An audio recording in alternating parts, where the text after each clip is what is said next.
अध्याय 2 बहुपद। बहुपद के बारे में हम जानते हैं कि बहुपद होता क्या है। देखो जैसा कि नाम में ही है कि बहुपद का मतलब होता है क्या कि एक से अधिक पद। क्या? एक से अधिक पद। एक से अधिक पद को हम क्या कहते हैं? बहुपद कहते हैं। बहुपद को दो भागों में बांटा जाता है, एक तो चर और एक अचर। अब ये चर क्या होते हैं? चर जैसे कि मैं आपसे कह दूं कि x, y, z, a, b, c ये सभी आपके चर हैं। चर उन राशियों को कहते हैं जिनका कि मान बदलता रहता है। और अचर जैसे कि 1, 2, 3, -3, 1/2, √3, 100, कुछ भी हो, कुछ भी संख्याएं जो होती हैं वो क्या है? आपकी अचर कहलाती हैं। इनके मान फिक्स रहते हैं, इनके मान कभी भी बदलते नहीं हैं। अब बहुपद जो होता है वो क्या होता है? एक प्रकार का बीजीय व्यंजक होता है। तो सबसे पहले हम जान लेते हैं कि बीजीय व्यंजक किसको कहते हैं। ये जो आज का आपका जो चैप्टर है ना, ये जितना भी अपना बेसिक पॉइंट हम क्लियर करेंगे वो हमारी ओटीओ के लिए बहुत इंपॉर्टेंट है। तो प्लीज इस वीडियो को बिल्कुल लास्ट तक देखें। तो बहुपद एक प्रकार का बीजीय व्यंजक होता है, बीजीय व्यंजक। तो हम इस बीजीय व्यंजक के बारे में थोड़ा जान लेते हैं कि बीजीय व्यंजक किसको कहते हैं। तो बीजीय व्यंजक उस राशि को कहते हैं कुछ निश्चित चर तथा अचर। ये आपके चर हो गए और ये आपके क्या हो गए? अचर। तथा अचर राशियों के योग अंतर गुणन और भाग। मतलब कि ऐसी राशि जिनके की जोड़ना हो, अंतर हो, गुणन हो, या फिर मतलब गुणा करना हो या फिर भाग करना हो, आदि के संयोग से जो चीज बनती है, आदि के संयोग से बने पद को बीजीय व्यंजक कहते हैं। बीजीय व्यंजक कहते हैं। अब इसके हम एग्जाम्पल लेके देख लेते हैं, तब आपको बिल्कुल क्लियर होगा। ठीक है, अब हम सबसे पहले इसके एग्जाम्पल लेते हैं। जैसे कि मैं आपसे कहूं कि 4x है, 4x² + 8x, ये एक प्रकार का क्या है? बीजीय व्यंजक है। √2x + 7x, ये भी एक प्रकार का क्या है? बीजीय व्यंजक है। एक और एग्जाम्पल मैं लूं कि 7x - 3y, ये भी एक प्रकार का बीजीय व्यंजक है।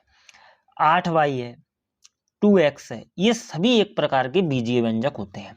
तो अभी हमने क्या पढ़ा कि कुछ निश्चित चर, ये सभी क्या हैं? आपके x, y ये सभी चर हैं।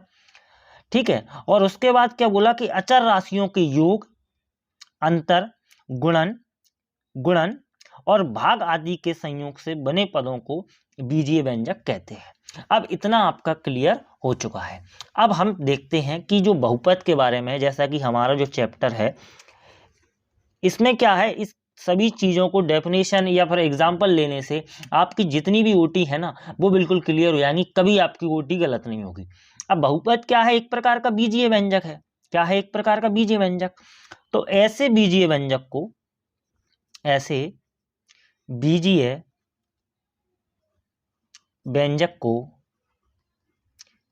को बहुपद कहते हैं।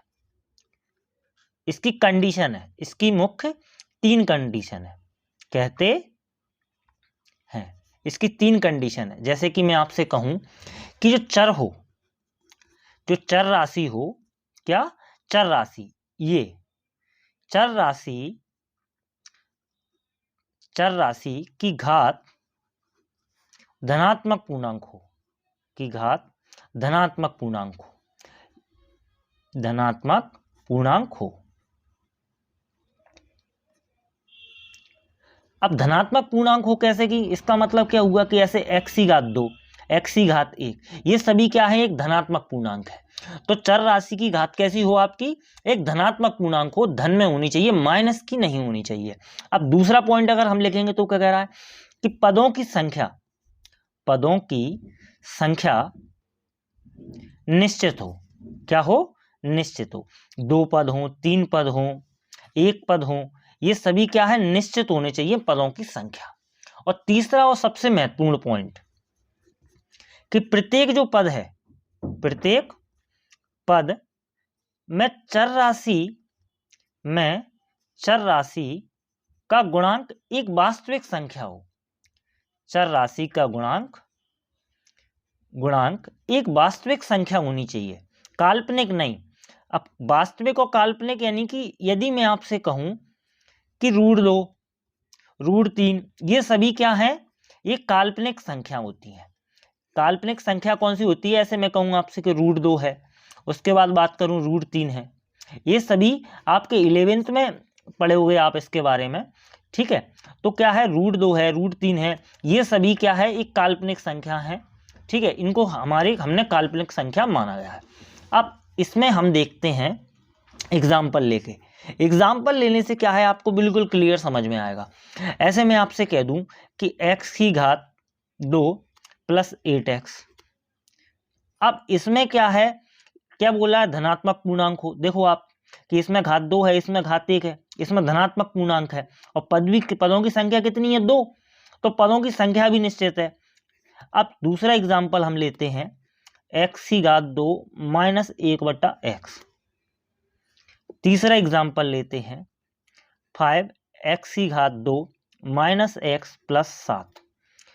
चौथा एग्जाम्पल लेते हैं, चौथा एग्जाम्पल क्या ले रहे हैं कि √2 x की घात 2 + 7x - 1/x की घात 2। अब इसमें आप देखिए कि ये तो आपका बहुपद है। क्यों है बहुपद, कि धनात्मक पूर्णांक है, पदों की संख्या निश्चित है, और प्रत्येक पद में चर राशि के गुणांक एक वास्तविक संख्या है। अब वास्तविक संख्या नहीं हो, इसके लिए क्या है कि ऐसे मैं आपसे कह दूं कि x की घात 1/2 या फिर x की घात -1, x की घात क्या हो, -2। तीनों कंडीशन आपकी फॉलो होनी चाहिए बहुपद होने के लिए। अगर मान लो आपकी x की घात कोई ऋणात्मक पूर्णांक है, और यदि मान लो x की घात किस में है, बटा में है, ऐसे तीसरा जो चौथा एग्जाम्पल है x की घात किस में है, बटे में है, तो ये भी आपका क्या है, एक बहुपद नहीं होगा। तो अब x की कितना है, x² - 1/x, तो ये भी आपका बहुपद नहीं है, ये आपका बहुपद है। क्यों, पदों की जो चर की घात है वो क्या है आपकी, वो बिल्कुल आपकी धनात्मक पूर्णांक है। अब इसमें इससे कोई मतलब नहीं है √2 से। देखो अचर जो पद है वो भले ही आपका रूट में हो, ठीक है, लेकिन चर की घात मतलब x की जो घातें हैं वो क्या है, ऋण में नहीं होना चाहिए, ऋणात्मक पूर्णांक नहीं होना चाहिए। और ना ही ऐसा कर सकते अपन कि x की घात क्या हो, अपन ऐसे बात करें, मैं आपको लिख दूं रूट का x, तो ये भी आपका बिल्कुल गलत है, ठीक है। तो ये एक प्रकार का बहुपद नहीं है। अब बहुपद के बारे में कि क्या बहुपद होना चाहिए, क्या नहीं होना चाहिए, बहुपद की घात ऋणात्मक पूर्णांक नहीं होना चाहिए, ठीक है, इतना आपका क्लियर हो गया। अब हम बहुपद के बारे में देखते हैं कि बहुपद को कितने पदों में बांटा गया है। बहुपद, तो बहुपद को पदों के आधार पर 3 भागों में बांटा जाता है। कितने भागों में, 3 भागों में। एक पदी, अब एक पद वाला बहुपद किसको कहते हैं इसके बारे में हम जान लेते हैं। इसके बाद बारी आती है द्विपद, द्विपदी बहुपद। इसके बाद आती है त्रिपदी बहुपद। अब एक पद किसको बोला जाता है, मैं आपसे कह दूं कि x², मैं आपसे कहूं कि सिंगल में x है, मैं आपसे कहूं कि 5x, या फिर मैं आपसे कह दूं 2y। तो ये सभी एक पदी बहुपद के उदाहरण हैं।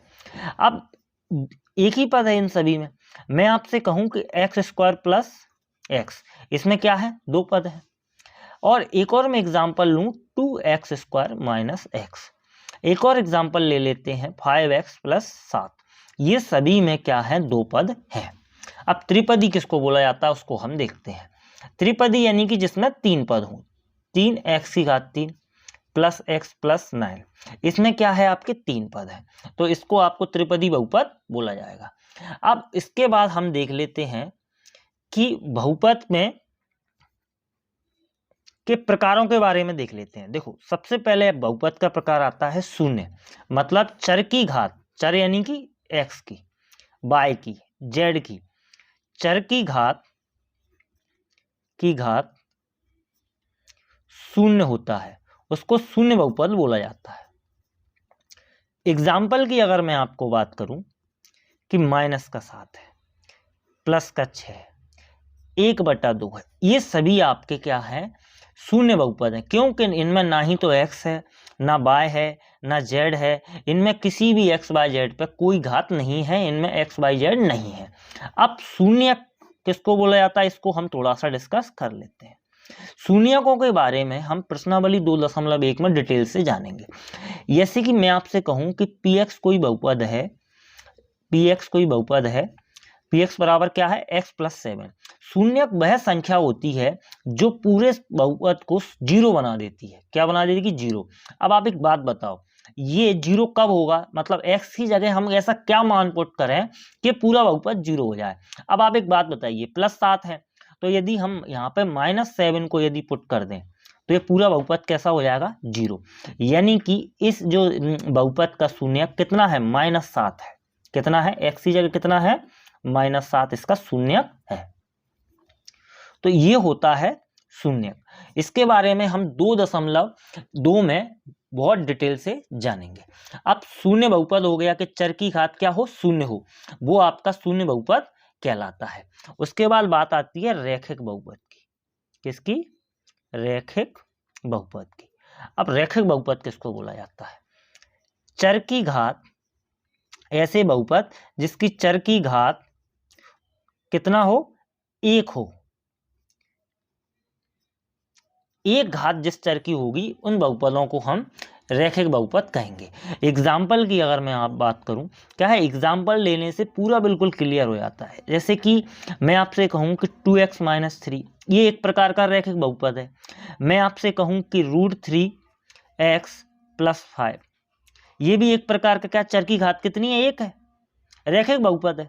ठीक है। अब उसके बाद एक और एग्जाम्पल मैं लूं कि y + √2। देखो, संख्या पर आपका रूट आ सकता है, लेकिन जो आपके पास चर पद है उसको आप रूट में नहीं रख सकते। तो ये भी एक प्रकार का कैसा है, क्योंकि घात 1 है तो रैखिक बहुपद है। इसके बाद मैं बात करूं x - 1/11, ये भी एक प्रकार का क्या है, रैखिक बहुपद है, क्योंकि इन सभी में जो चर की घात है वो कितना है, 1 है। उसके बाद अब बात करेंगे हम द्विघाती बहुपद की, जैसा कि हमारी प्रश्नावली 2.1 में दिया है। अब द्विघाती बहुपद क्या होता है, चर की घात 2 हो। अब चर की घात 2 हो, इसके हम एग्जाम्पल थोड़ा ले लेते हैं। मैं एक लिख दूं कि 2x² + 3x - 2/5। ये सभी एग्जाम्पल मैंने बुक में से लिए हैं, ये आपको ऑब्जेक्टिव क्वेश्चनों में बहुत हेल्प करेंगे। तो द्विघाती बहुपद, इसमें देखिए आप, चर की घात, अधिकतम घात कितनी है, 2 है। ठीक है। अब उसके बाद जो 3x है, इसमें एक, इससे हमें कोई मायना नहीं है, अधिकतम देखा जाएगा, अधिकतम कितनी है, 2 है, तो इसलिए ये द्विघाती बहुपद है। एक और एग्जांपल मैं लूं कि y² - 2, ये भी एक प्रकार का द्विघात बहुपद है। उसके बाद मैं एग्जांपल में लूं कि 4z² + 1/7, ये भी एक प्रकार का द्विघाती बहुपद है, क्योंकि ये एक z क्या है, एक चर पद है, और चर पद की घात कितना है, 2। अब एक और जो लास्ट वाला जो बहुपद जिसको बोला जाएगा त्रिघात बहुपद। क्या, त्रिघात, यानी कि चर की जो अधिकतम घात है, चर की घात 3 हो, चर की घात कितनी हो, 3 हो, उसको आप त्रिघाती बहुपद बोला जाएगा। ऐसे कि मैं आपको लिख दूं 2 - x3 √2x कितना, 3, ये भी एक प्रकार का क्या, त्रिघात बहुपद का उदाहरण है। अब मैं एक और लिखूंगा आपको कि 3x3 - 2x2 + x - 1, ये भी एक प्रकार का क्या है, त्रिघात बहुपद है। अब ये जो हमारे को जो जिन जिन बातों पे हमने डिस्कशन किया है, ये आपका एग्जाम में जो ऑब्जेक्टिव क्वेश्चन आते हैं उसके नज़रिए से बहुत अच्छा चीज़ है। तो इसको आप बिल्कुल वीडियो को दोबारा से बिल्कुल रीड करना, आप इसका नोट्स बनाना, जिससे क्या है कि आपको ओटीओ में कभी कोई प्रॉब्लम नहीं आएगी। अब हम देख लेते हैं कि इसको प्रश्नावली 2.1 के क्वेश्चनों को 2.1 दोस्तों हम स्टार्ट करते हैं प्रश्नावली 2.1 को कि किसी बहुपद, पहला क्वेश्चन आपसे क्या कह रहा है कि किसी बहुपद px के लिए y बराबर px का ग्राफ नीचे की आकृति में दिया गया है। प्रत्येक स्थिति में px के शून्यकों की संख्या ज्ञात कीजिए। अब इसमें जो पहली आकृति है आपके पास, देखो इसमें क्या करना है कि ग्राफ में ये आपके पास x अक्ष है और ये आपके पास क्या है, y अक्ष। अब जितनी बार x अक्ष को ग्राफ काटेगा उतनी ही आपके पास शून्यकों की संख्या होगी। बहुत ही इजी क्वेश्चन है। ये आपका केंद्र है, वो क्या है, आपका केंद्र है। अब आप इस ग्राफ में देख सकते हो कि कहीं कोई भी जो ग्राफ है क्या किसी एक्स अक्ष पे कहीं पर काट रहा है क्या? वाई से हमें कोई मतलब नहीं है, हमें मतलब है किससे, एक्स अक्ष है। तो इसमें कहीं पर भी नहीं काट रहा, तो हम क्या लिखेंगे इसको कि शून्यकों की संख्या, शून्यकों की संख्या कितना है, शून्य है, यानी कि 0 है, शून्य है, क्या है, 0 है, शून्य है। ये आपका पहला क्वेश्चन हो गया। अब उसके बाद सेकंड क्वेश्चन पे आते हैं। सेकंड क्वेश्चन में ये y अक्ष पे तो काट रहा है, इसके बाद सीधा सीधा जाते यहाँ पर आपको x अक्ष को काट रहा है। तो इसमें कितना है शून्यकों की संख्या, सिर्फ एक, क्योंकि ये एक स्थान पर ही काट रहा है। तो हम इसमें क्या लिखेंगे कि शून्यकों की संख्या, शून्यकों की संख्या 1 है। कितना है, 1 है। बहुत ही इजी क्वेश्चन है। तीसरे वाले क्वेश्चन को देखते हैं। अब तीसरा क्वेश्चन जो है उसमें आप देखिए x अक्ष पे, x अक्ष पे आप देखते हो कि यहां से यदि हम चलते हैं तो एक जगह तो यहाँ है, उसके बाद y अक्ष से हमें कोई मतलब नहीं है, एक बार यहाँ काट रहा है, इसके बाद एक बार यहाँ काट रहा है, मतलब 3 जगह यह ग्राफ x अक्ष पे काट रहा है। तो हम क्या लिखेंगे कि शून्यकों की संख्या, शून्यकों की संख्या कितना है, 1 2 3, 3 है, क्या है, 3 है। चलिए दोस्तों चौथे क्वेश्चन पे आते हैं। चौथा क्वेश्चन हम देखते हैं कि एक्स अक्ष यहाँ पर एक जगह तो यहाँ काट रहा है एक्स अक्ष को ये ग्राफ, और एक जगह यहाँ काट रहा है, मतलब 2 जगह काट रहा है। तो हम क्या लिखेंगे कि शून्यकों की संख्या, शून्यकों की संख्या 2 है। कितना है, 2 है। चलिए दोस्तों अब हम देखते हैं कौन से वाले क्वेश्चन को। पांचवें क्वेश्चन में आपसे क्या कह रहा है कि एक्स अक्ष पे यहां से गया, फिर उसके बाद यहां आया, सॉरी, हाँ चलिए दोस्तों अब हम पांचवें क्वेश्चन को डिस्कस करते हैं। पांचवें क्वेश्चन में आपको ग्राफ एक जगह तो यहाँ पर काट रहा है, फिर एक जगह ये काट रहा है, मतलब 2 जगह काट रहा है। बाय एक्स से हमें कोई मतलब नहीं है, एक जगह यहाँ पर काट रहा है और एक जगह कहाँ काट रहा है, यहाँ काट रहा है। तो यानी कि पूरे एक्स अक्ष पे इसने इस ग्राफ में कितनी बार काटा है, 4 बार काटा है। तो हम क्या लिखेंगे कि शून्यकों की संख्या, शून्यकों की संख्या 4 है। कितना है, 4 है। चलिए दोस्तों अब छठवां क्वेश्चन जो इस चैप्टर का लास्ट क्वेश्चन है उसको हम देखते हैं। ये आपके पास ग्राफ है। अब ये ग्राफ जो है वो कितनी जगह पर काट रहा है ये आपको डिस्कस करना है।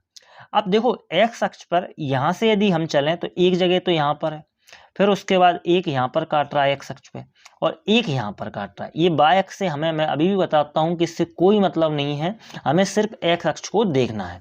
चलिए तो हम क्या लिखेंगे कि शून्यकों की संख्या, शून्यकों की संख्या